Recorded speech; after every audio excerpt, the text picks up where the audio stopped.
সন্তানের স্কুল ভর্তি নিয়ে কি একটু টেনশনে আছেন? এটা খুবই স্বাভাবিক। এই সময়টা হাজার হাজার অভিভাবকের জন্য বেশ চাপের। তবে চিন্তার কিচ্ছু নেই। ২০২৫ সালের সরকারি বেসরকারি স্কুলে ভর্তির যে অনলাইন প্রক্রিয়া, সেটা কিন্তু পুরোদমে চলছে। আর আজকের এই আলোচনায় আমরা পুরো ব্যাপারটা একদম ধাপে ধাপে বুঝিয়ে দেব, যাতে ছোট্ট একটাও ভুল না হয়। তো আর একদম দেরি না করে চলুন শুরু করা যাক। প্রথমেই দেখে নিই এই বছরের ভর্তি বিজ্ঞপ্তির সবচেয়ে জরুরি বিষয়গুলো কি কি। আমাদের প্রথম সেকশন, ভর্তি বিজ্ঞপ্তি, মূল তথ্য। এখানে আমরা জানব পুরো সিস্টেমটা আসলে কিভাবে কাজ করছে আর আবেদনের ডেডলাইনগুলো কি। দেখুন, এবারের ভর্তি প্রক্রিয়ার সবচেয়ে বড় আর গুরুত্বপূর্ণ ব্যাপারটা হলো এই সেন্ট্রালাইজড লটারি সিস্টেম। এর মানে কি? এর মানে হলো কোনো নির্দিষ্ট স্কুলের প্রভাব বা সুপারিশের কোনো সুযোগই নেই। ব্যাপারটা অনেকটা একটা বড় পাত্রের মতো, যেখানে সবার আবেদন একসাথে থাকবে আর সেখান থেকেই ভাগ্য নির্ধারিত হবে। পুরো সিস্টেমের স্বচ্ছতা আনার জন্য এটা কিন্তু দারুণ একটা উদ্যোগ। আর হ্যাঁ, সবচেয়ে জরুরি খবরটা তো বলাই হয়নি। আবেদনের সময় কিন্তু প্রায় শেষের দিকে। সরকারি বেসরকারি সব স্কুলেই ভর্তির অনলাইন পোর্টাল এখন খোলা আছে, তাই একদমই দেরি করা যাবে না। আচ্ছা, এবার আসি দ্বিতীয় ধাপে, অনলাইন আবেদনের প্রক্রিয়া। যেহেতু সবকিছুই অনলাইনে, তাই প্রতিটা স্টেপ ঠিকঠাকভাবে ফলো করাটা খুব জরুরি। চলুন দেখে নেওয়া যাক কিভাবে ঘরে বসেই কোনো ভুল ছাড়াই আবেদনটা করে ফেলা যায়। প্রথমেই যে জিনিসটা মাথায় গেঁথে নিতে হবে সেটা হলো সঠিক ওয়েবসাইট। মনে রাখবেন, আবেদনের জন্য একটাই অফিসিয়াল ওয়েবসাইট আছে, gsr.teletalk.com.bd। এই নামে অনেক ভুয়া ওয়েবসাইট থাকতে পারে, তাই খুব সাবধান। শুধু এই ঠিকানাটাই ব্যবহার করতে হবে। প্রসেসটা কিন্তু একদম সোজা। প্রথমে ওয়েবসাইটে ঢুকতে হবে, তারপর সব তথ্য দিয়ে ফর্মটা ফিল করতে হবে।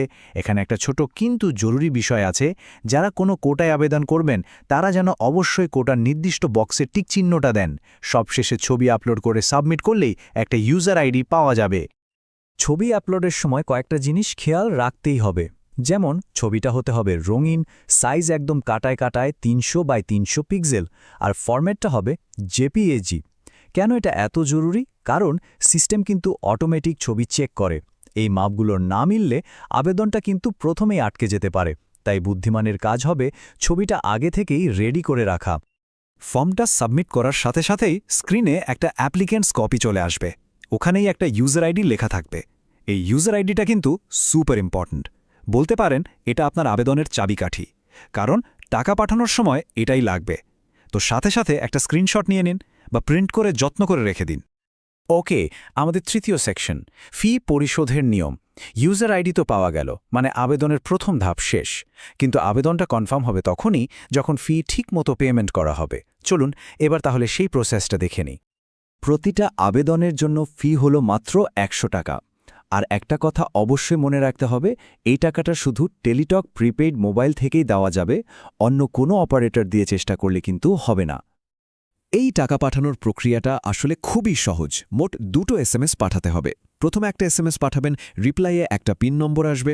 এরপর সেই পিন নম্বরটা ব্যবহার করে আরেকটা এসএমএস পাঠালেই কাজ শেষ, পেমেন্ট কমপ্লিট। এই এসএমএস পাঠানোর ক্ষেত্রেই কিন্তু অনেকে ছোটখাটো ভুল করে ফেলেন। তাই চলুন সঠিক ফরম্যাটটা একটু মনোযোগ দিয়ে দেখে নিই, যাতে পেমেন্টটা কোথাও আটকে না যায়। খুব সহজ। নিজের টেলিটক প্রিপেড নাম্বার থেকে মেসেজ অপশনে গিয়ে প্রথমে লিখবেন GSA, তারপর একটা স্পেস দেবেন। স্পেস দিয়ে আপনার সেই ইউজার আইডিটা লিখবেন যেটা সেভ করে রেখেছিলেন। এরপর পুরো মেসেজটা পাঠিয়ে দেবেন 16222 নম্বরে। যেমন ধরুন আপনার ইউজার আইডি হল ABCDEF, তাহলে মেসেজটা হবে GSA স্পেস ABCDEF, পাঠিয়ে দেবেন 16222-এ। প্রথম এসএমএসটা পাঠানোর কিছুক্ষণের মধ্যেই একটা রিপ্লাই আসবে। সেই মেসেজে আবেদনকারীর নাম আর একটা পিন নম্বর থাকবে। এই পিনটাই কিন্তু দ্বিতীয় এসএমএস পাঠানোর জন্য লাগবে। যদি মেসেজ আসতে দেরি হয়, একটু অপেক্ষা করে নেটওয়ার্ক চেক করে দেখতে পারেন। আচ্ছা, আবেদন প্রক্রিয়া তো জানা হলো। এবার আমাদের চতুর্থ সেকশন, কিছু গুরুত্বপূর্ণ সংখ্যা ও তারিখ। চলুন দেখি এই পুরো আয়োজনটা আসলে কতটা বড় আর কোন তারিখগুলো একদমই ভোলা যাবে না। এই সংখ্যাগুলো কিন্তু বেশ অবাক করার মতো।